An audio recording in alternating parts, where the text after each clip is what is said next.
going to bring up Genevieve Brazelton, the CMO of The Bitter Housewife and co-founder as well. Yes. Genevieve, thank you. Hello, Brad. Yeah, how's your BevNet Live going?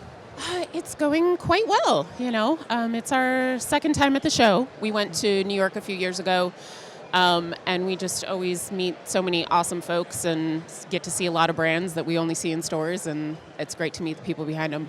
I'd say a little better than quite well, because this product that you have here, Aromatic Bitters and Soda, is a BevNet Best New Product Award winner. It is, and we couldn't be more proud. Yeah, it's...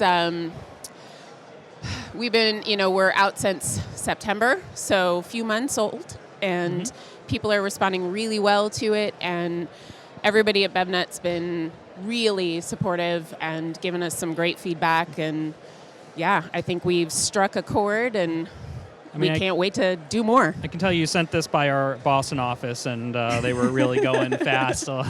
But no, tell me a little bit about this product in particular, developing it, the need for it, what it is. Yeah. So Bitters and Soda is kind of a classic what to drink when you're not drinking for folks who've been in the bar and the restaurant world. And we've been making cocktail bitters for 6-7 years now, on the market for about 5 years. And we saw not only our personal habits shifting in that we're drinking more bitters and soda ourselves, we're getting older, we have a small child, we are running a business, and more than 2 glasses of wine and it gets a little rough.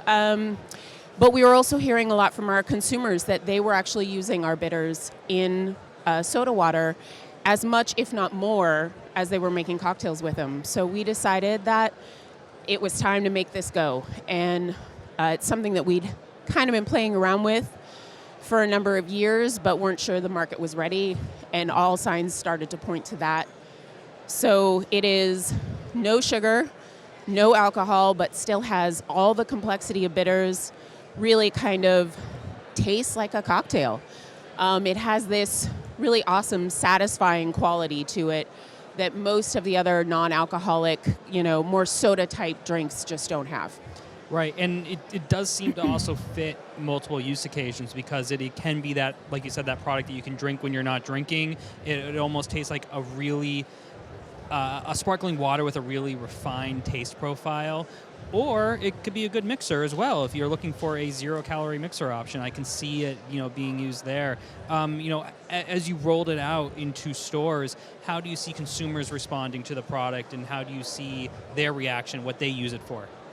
Well, we made it to be a standalone beverage. We know people will mix it with alcohol because, well, they mix everything, even, spiked seltzers that already have alcohol. But we wanted something that you could crack the can and just be ready to go, and it felt balanced and didn't feel like it was lacking anything. And most of the customers, when they try it, really it resonates with them, and they're like, yes, this is what I've been missing. Either they're seltzer drinkers that love that it's not fruity or not sour. They're often cocktail drinkers that love that there's something that still kind of tastes like that, but it doesn't have any alcohol or sugar. So they don't have to think about how many they've had. And it even kind of helps hydrate them in between. We've been playing around a little bit with that thought of like, are we the bubbly water for whiskey drinkers? Maybe, I don't know. So yeah, I think the hardest thing for us though has been rolling out into grocery is, where does it go? Where does the consumer look for it? Because there isn't, at least stateside, there's no low and no set yet. There's craft soda and there's mixers, and there's not really anything in between. But in UK and Aldi, we've seen that there's a low and no set that's actually doing quite well. And so we're starting to really try to educate both consumers and buyers that this is something that the consumer is looking for, and they don't know where to find it. So, lots of education, lots of really just talking to consumers and where would you expect to find this, and trying to pass that on to buyers too. So what is the answer? Where are retailers putting this, and where do you think it belongs?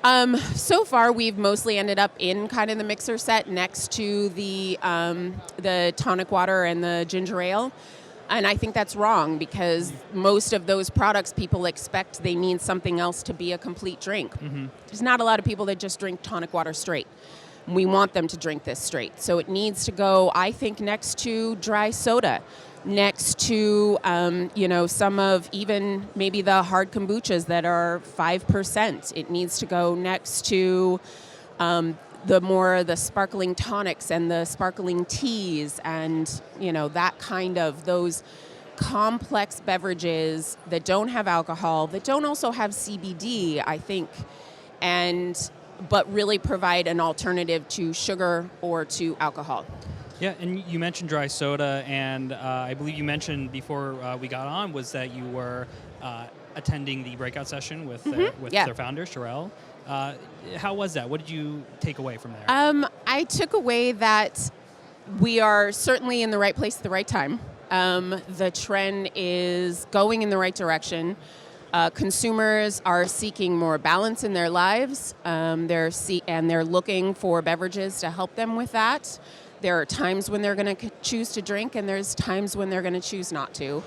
But they still don't want to have any sacrifice of, the quality of the product that they're drinking. They want real ingredients. They don't want fake flavors, and oftentimes they don't even want fake sugar. But I also took that it's, we need to kind of band together and help to create this set and tell folks that there is a new section to look for, that, low and no needs to happen. We recognize you want balance. Now you need to know where to find it. And so this is just one product. Where do you see the opportunity now? For us, next steps, we hope to have 2 more flavors in the spring. We started with the aromatic because we know for people who are familiar with bitters or bitters and soda, this is a familiar flavor for them. But we also know that it doesn't work for everybody. So we hope to have an orange and cardamom out as 2 new flavors in the spring. And we'll go from there and keep listening to our customers and see what they ask for. Maybe there's a slightly sweet version. Maybe there's a caffeinated version. I don't know. But our customers, I think, are going to dictate a lot of where we go in the next couple years. They've been really great in giving us feedback on what's working and not working in this. So, and for you now, kind of going into different parts of the store, going to different types of stores, what does it do for the company when you've been working with bitters for so long and now trying to play in non-alcoholic? It's interesting because some of it has been really easy. We aren't lacking for stores to go into. All of our buyers are really excited for this and they want to bring it in.